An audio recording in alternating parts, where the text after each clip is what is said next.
के ऊपर कि भाई स्टूडेंट यहाँ पर अपनी फ़ीस निकाल सकता है या नहीं निकाल। एक साल में क्या होगा आपको समझ नहीं मिलेगी। बहुत अच्छे पैसे कमा सकते हो, बहुत अच्छे, जिसको 80 घंटे पूरे भी मिले एक महीने के अंदर, 20 घंटे आपको अलाउ होते हैं। अब आप लोगों को ये चीज़ पता नहीं होती, आप लोग वहाँ से फ़ीस पे करके यहाँ आ जाते हो।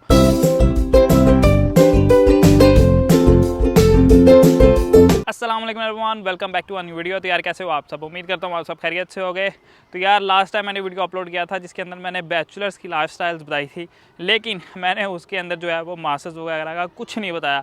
तो बहुत सारे मैसेज थे कि यार हम मास्टर्स पे आ रहे हैं, क्योंकि मास्टर्स पे ज़्यादातर लोग आते हैं, क्योंकि उस टाइम पर आप बहुत ज़्यादा मैच्योर होते हो, तो आपको लगता है हाँ हम यहाँ पर अच्छे से सर्वाइव कर लेंगे, हमारा फ्यूचर यहाँ पर ब्राइट है।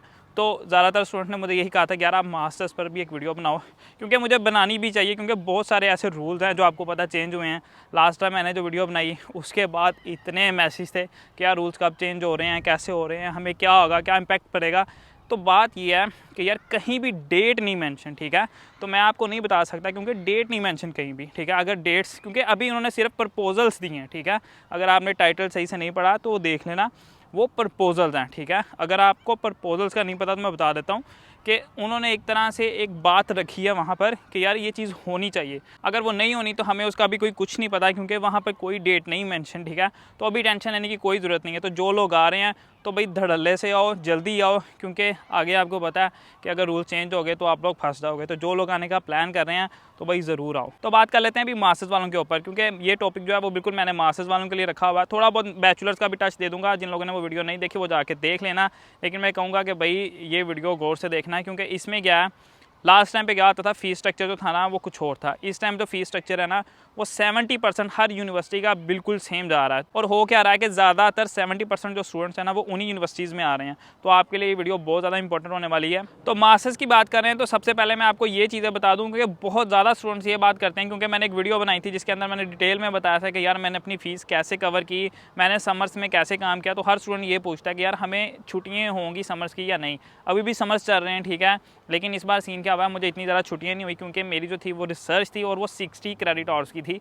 इस वजह से मुझे ज़्यादा छुट्टियाँ नहीं हुई, लेकिन जितने में हुई मैंने उतने दबा के काम किया। तो सीधी सी बात है, ठीक है। वीडियोस भी मैंने बनाई हैं आप लोगों के लिए, लेकिन बात यह है कि आपने अब तक लाइक और सब्सक्राइब नहीं किया। अगर नहीं किया तो भाई चैनल को सब्सक्राइब लाजमी कर लेना। अब बात कर लेते हैं मास्टर्स की। बात यह है कि तकरीबन जो मुझे अब तक पता लगा है ना वो 3 तरह के मुझे मास्टर्स नज़र आए हैं। वैसे 4 तरह के हैं, बता देता हूँ कौन से होते हैं। पहले वो हैं जिनकी 1 साल की डिग्री है। वो 1 साल में क्या होगा आपको समझ नहीं मिलेगी। 80 से 90% ऐसे होता है कि उन यूनिवर्सिटीज़ को नहीं मिलती, क्योंकि उनके 2 या 3 सेमेस्टर होते हैं, ख़त्म कहानी ख़त्म। सीन क्या है, ज़्यादातर 2 सेमेस्टर होते हैं, तीसरे में डेजर्टेशन आ जाती है। तो इस वजह से उनको कोई छुट्टियां नहीं होती। अभी रिसेंटली मेरे एक दोस्त के साथ था, उसने फुल टाइम काम शुरू किया, लेकिन उसको पता ही नहीं लगा। जब उसको एक डेजर्टेशन की ईमेल आई ना तो उसको पता लगा कि यार अच्छा अभी तो मुझे छुट्टियां ही नहीं हुई। तो ठीक है, 1 साल वालों को ना ज़्यादातर छुट्टियां नहीं होती। अब बात करते हैं 2 साल वालों की। 2 साल में क्या होता है, जो मेरा कोर्स है 1 साल की आपकी पूरी स्टडी होती है, उसमें 3 सेमेस्टर होते हैं और 1 साल में पूरी रिसर्च होती है, ठीक है। लेकिन अब जो थर्ड पर्सन है ना उसमें क्या आता है, वो 1.6 में आ जाता है। यानी कि वो समझो आप 1.5 साल का एक तरह से आपका कोर्स होता है, उसके अंदर आपको छुट्टियां भी होती हैं, आपकी डेजर्टेशन भी होती है, ठीक है। सेम लाइक जो फर्स्ट ईयर वाला होता है ना वैसे ही होता है, यानी कि जो 1 साल वाला बंदा आता है ना सेम वैसे ही सब कुछ होता है, लेकिन उसको जो है वो छुट्टियां हो जाती हैं। फ़ीस आलमोस्ट सेम रहती है। तो भाई जो भी कोर्स ले रहा है ये चीज़ें ध्यान में रखना। अगर आपको छुट्टियाँ चाहिए तो कोर्स थोड़ा सा लंबा चूज़ करना। ये होगी 3 चीज़ें। इसके बाद आता है पार्ट टाइम और फुल टाइम, ठीक है। आप लोगों ने हमेशा फुल टाइम लेना है, पार्ट टाइम के चक्करों में ना पड़ना, क्योंकि हर बंदा जब यहाँ पर आ जाता है ना उसको बाद में यही होता है यार स्टडी ख़त्म हो, जल्द से जल्द जितनी जल्दी ख़त्म हो ना मैं फुल टाइम काम कर सकूँ। तो इतनी देर आप यूनिवर्सिटी नहीं जा सकते। आपको ये होता है यार डिग्री ख़त्म हो, PSW पे आऊँ या किसी तरह स्विच कर लूँ। तो मैं आपको ये कहूँगा कि फुल टाइम पर आना। तो ये 5 चीज़ें होगी, ठीक है। तो अब बात करते हैं मेन मुद्दे के ऊपर कि भाई स्टूडेंट यहाँ पर अपनी फ़ीस निकाल सकता है या नहीं निकाल सकता, पैसे कमा सकता है या नहीं निकाल सकता, कितने पैसे कमा सकता है, आज इस सब पे हम बात करने वाले हैं। तो फर्स्ट ऑफ ऑल जो मैंने बिल्कुल शुरू में आप लोगों को बताया है कि सीन कुछ यूँ हो रहा है आजकल। मौसम भी आप देख रहे हो, पीछे बादल आ रहे हैं, मौसम बिल्कुल चेंज हो रहा है यहाँ पर। तो भाई सर्दियों के कपड़े जो है ना वो अपने लेके आना। अगर वीडियो चाहिए तो मुझे बता देना कमेंट्स के अंदर, मैं डिटेल वीडियो भी उस पर बना दूंगा। तो बात ये है कि जो लोग यहाँ पर अब आ रहे हैं ना वो कम से कम मिनिमम जो अपनी फ़ीस पे करके आ रहे हैं ना वो 60 to 70% पे करके आ रहे हैं। तो पीछे उनकी जो फ़ीस है ना वो कुछ नहीं रहती। अब ऐसा है कि उनको कुछ ऐसी यूनिवर्सिटीज़ मिल जाती हैं जो उनको आती कहती हैं, क्योंकि बताऊँ भला क्या होता है, आप लोगों को जो आपका कंसल्टेंट है वो सही तरह से गाइड नहीं करता।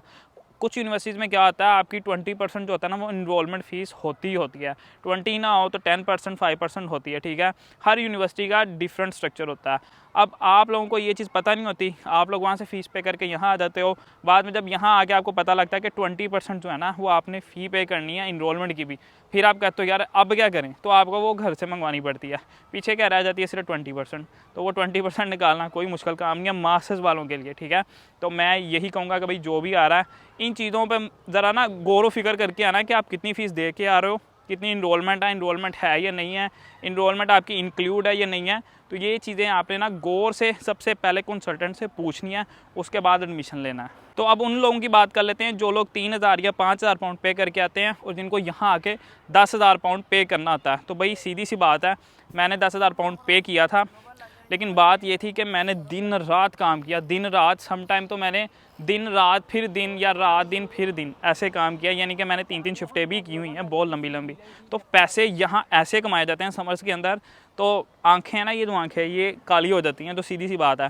तो अगर आप बंदे के पुत्र की तरह आप यहाँ आके काम कर सकते हो ना, मेहनत से काम कर सकते हो, तो हाँ फ़ीस निकल आती है, लेकिन 10,000 पाउंड यार बहुत ज़्यादा अमाउंट है। मैं यही कहता हूँ अपनी आसानी के लिए, ठीक है, अपने घर वालों की आसानी के लिए यही करना कि अपनी फ़ीस जो है ना वो ज़्यादा से ज़्यादा पे करके आना। वरना सीन तो मतलब क्या होता है यार, यहाँ पर आते कुछ यूनिवर्सिटीज़, क्या ज़्यादातर यूनिवर्सिटीज़ ऐसी होती हैं जो आपसे फ़ीस ना आपकी आते या 1 महीने बाद मांग लेती हैं, फिर वो 1 महीने में आप नहीं दे सकते।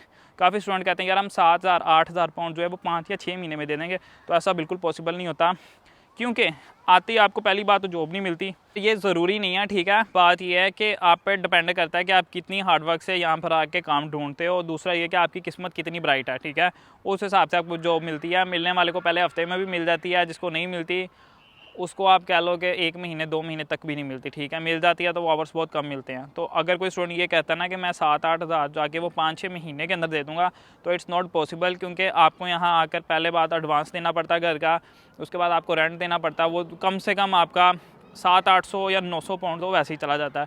डिपेंड करता है आप एज अ कपल आ रहे हो या एज अ स्टूडेंट आ रहे हो, ठीक है। तो अगर किसी को सिर्फ स्टूडेंट को जो अकेला आ रहा है, स्पाउस या डिपेंडेंट वाला कोई सीन नहीं है, अगर कोई अकेला बंदा आ रहा है तो लिंक मैं नीचे नंबर स्टूडेंट का दे दूँगा, वो जाके वहाँ अपनी अकोमोडेशन देख सकता है। ऑल ओवर द यूके वहाँ पर आपको अकोमोडेशन मिल जाती है, थोड़ी सी एक्सपेंसिव होती है, लेकिन ये है कि यार सेफ़ प्लेस होती है। यहाँ पर आप सीधा आके अपने एक तरह से घर में ही जाते हो, वरना यहाँ पर आके ढूंढने वाला काम अब बिल्कुल पॉसिबल नहीं है। तो देखो आपने एडवांस दे दिया, आपने रेंट दे दिया, फिर आपका ट्रैवल होता है, खाना पीना होता है, तो यार वो कम से कम भी ना, कम से कम आपका जो है ना वो 600-700 तो ऐसे ही आ जाता है, ठीक है। तो NI पे पूरा काम भी आप करो ना, आपको 80 घंटे पूरे भी मिले एक महीने के अंदर, 20 घंटे आपको अलाउ होते हैं। अगर किसी को ये नहीं पता कि कितने पैसे मिलते हैं, वो ये वीडियो जाके देख लेना, उसमें मैंने डिटेल में सारा बताया कि किस एज को कैसे कैसे पैसे मिलते हैं। यहाँ पर एज वाइज पैसे मिलते हैं, ये नहीं कि हाँ ज़रूरी नहीं है, वैसे एज वाइज है जो बेसिक पे है, बाकी काम पे डिपेंड करता है, जैसे आपका काम होगा, जैसे आपका रोल होगा, आपको पैसे उस हिसाब से मिलते हैं। तो देखो आपका कम से कम जो है ना वो 600-700 पाउंड का जो खर्चा ही खर्चा है, ठीक है। उसके ऊपर जो आपने कमाना है ना, तो वो आपकी फ़ीस होती है। तो उसके ऊपर आप देख लो कि उसके ऊपर क्या होता है, वो आप लोग समझदार हो, मुझे वीडियो के अंदर बताने की ज़रूरत नहीं है। एवं मेरी कोई शिकायत कर देगा तो आप लोग समझदार हो मैं क्या कहना चाह रहा हूँ। तो उसके ऊपर वाला जो काम है ना वो आपको ढूंढना पड़ता है, ठीक है। मैं किसी को रिकमेंड नहीं करता, काम में लीगल होता है, लेकिन अगर किसी को मिल रहा है बहुत मुश्किल है तो ज़रूर करो, ठीक है। कोई ऐसी बात नहीं है, सारे लोग करते हैं, लेकिन ये है कि मैं रिकमेंड नहीं करता, तो सीधी सी बात है भाई। तो बात कर लेते हैं सेविंग की, लेकिन पहले बात होती है ये कि आपकी फ़ीस कितनी है। तो वही बात है कि जितनी ज़्यादा पहले पे करके आओगे ना, उतनी आपको यहाँ आकर आसानी होगी। तो मैं यही कहूँगा कि भाई जो भी आ रहा है कम से कम 60-70% जो है ना वो अपनी फ़ीस पे करके आओ, वरना आपको बहुत ज़्यादा मुश्किल होने वाली है। उसके बाद क्या है यार, पीछे कोई फ़ीस ही नहीं रह जाती, तकरीबन 4-5 हज़ार रह जाएगी, वो आप लटका के ना वो 8-9 महीने में उनको पे कर सकते हो। पर ये डिपेंड करता है आपकी यूनिवर्सिटी कौन सी है, ठीक है। बहुत सारे पूछते हैं, पर उनमें से जो ग्रीनविच है ना वो बहुत ख़तरनाक है, किंगस्टन है वो बहुत ख़तरनाक है। ये लोग फ़ीस के मामले में बहुत स्ट्रिक्ट हैं। तो जो लोग आ रहे हैं इन बातों का ज़रा ध्यान रख के आना। काफ़ी स्टूडेंट ने मुझे पूछा भी था भाई, जो सेविंग है ना बेसिकली वो आपकी तब भी होती है जब आप फ़ीस पे कर देते हो। उससे पहले आपका पूरा खर्चा, अगर असाइनमेंट नहीं आती तो असाइनमेंट वाले का खर्चा, उसके बाद कुछ घर में आपके काम आ जाता है, आपको घर भेजना पड़ जाता है, लेकिन वो 3-4 महीने के बाद सीन होता है, शुरू में नहीं होता। बिल्कुल ऐसा कोई सीन नहीं होता। तो सेविंग शुरू में कुछ भी नहीं होती, लेकिन जब PSW आता है आप बहुत अच्छे पैसे कमा सकते हो, बहुत अच्छे। जितने पैसे आप लगा के आते हो ना वो आप 5-6 महीने में ईजिली घर वापस दे सकते हो। उसके बाद सारा ऊपर जो है ना वो आपका ये है, तो प्रॉफिट है। तो अब सीन ये है कि अगर कोई भी आ रहा है, मैं उसको यही कह रहा हूँ कि भाई 60-70% फ़ीस दे के आए, वरना मैं ये कहूँगा कि यार यहाँ आगे आपको बहुत मुश्किल होगी। दे के आ जाओगे ना यार, आपको आसानी रहेगी, तो सीधी सी बात है, उसके बाद आसानी रहती है। लेकिन उससे पहले जो है ना वो आपको बहुत ज़्यादा टफ लाइफ यहाँ पे हर स्टूडेंट को करनी पड़ती है, कोई एक बंदा नहीं है यहाँ पर। इवन जो नेशनल है ना उनको भी करनी पड़ती है, वो आप पे डिपेंड करता है कोई कितना हड रहा है। तो सीधी सी बात है, मेरे जैसा कामचोर बंदा तो ठीक है, वो घर बैठा रहेगा, कोई काम पे जाएगा तो ज़ाहिर बात है उसी के पेट में नाच जाएगा। तो ओवरऑल जो है अपॉर्चुनिटी बहुत अच्छी है यार, जो भी आना चाह रहा है मैं ज़रूर कहूँगा ज़रूर आओ, ठीक है। लेकिन अभी मास्टर्स के लिए सिर्फ 2-3 यूनिवर्सिटीज़ खुली हैं मेरे ख्याल में, LSPU, उसके बाद बेंगलोर और उसके बाद BPP, ठीक है। अगर कोई एडमिशन लेना चाह रहा है पाकिस्तान से, उसकी डिग्री ख़त्म है, अफोर्ड करता है 30 to 35 लाख अफोर्ड करता है सिंगल बंदे के लिए। अगर वो कपल में है तो वो चले जाएंगे यार 40 to 45 इजीली चला जाएगा। कोई अगर बियर करता है तो मुझे इंस्टाग्राम पे मैसेज कर देना, तो मैं वहाँ पे उससे बात कर लूँगा। लेकिन अगर कोई आ रहा है तो मेरा मशवरा यही है भाई, सब्जेक्ट जो है ना वो अपने अच्छे चूज़ करके आना, जो आपको यहाँ आकर ईजी रहे। ये ना हो कि आपने पढ़ा कुछ है लेके कुछ आ रहे हो, यहाँ अगर आपकी वो होगी ना असेसमेंट होगी या आपको वहाँ जाके प्रोजेक्ट स्क्रीन पे जाके सब कुछ करना पड़ गया, तो भाई वो बहुत कुत्ता काम होता है। और जो लोग अभी अपनी होम कंट्री के अंदर है भाई, वो क्या करेंगे, कमेंट सेक्शन के अंदर अपनी यूनिवर्सिटी का नाम पिन कर दें, ताकि जो स्टूडेंट सेम यूनिवर्सिटी से हैं वो उनके साथ कनेक्ट कर सकें। उससे क्या होगा, अगर किसी के पास एक्स्ट्रा अकोमोडेशन है या किसी दूसरे के पास एक्स्ट्रा अकोमोडेशन है, वो आपको टच कर लेगा, या अगर उसको कोई हेल्प चाहिए कोडिंग आपके यूनिवर्सिटी के, तो वो आपके साथ कॉन्टैक्ट कर लेगा। तो कमेंट सेक्शन के अंदर अपनी यूनिवर्सिटीज़ का नाम लाजमी लिख दिया करो, ताकि आप सबको ईजी रहे। तो उम्मीद करता हूँ आप लोगों को आज की वीडियो अच्छी लगी होगी। वीडियो अच्छी लगी है तो वीडियो कर देना लाइक, चैनल पर नहीं हो तो चैनल कर देना सब्सक्राइब। मिलते हैं इंशाल्लाह नेक्स्ट वीडियो में। अल्लाह हाफिज़।